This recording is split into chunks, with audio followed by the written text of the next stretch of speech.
Iran has ruled out holding an informal meeting with the US and European power on ways to revive the nuclear deal of 2015.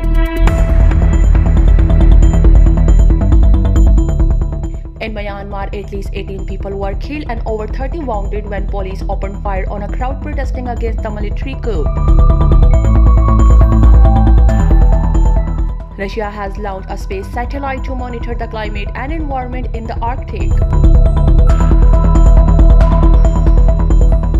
In India, Delhi Chief Minister Arvind Kejriwal says new agriculture reform law death warrant for farmers.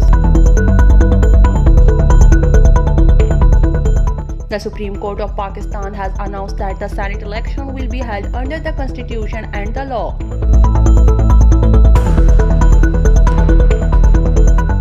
Germany confirmed coronavirus cases rise by 4,732.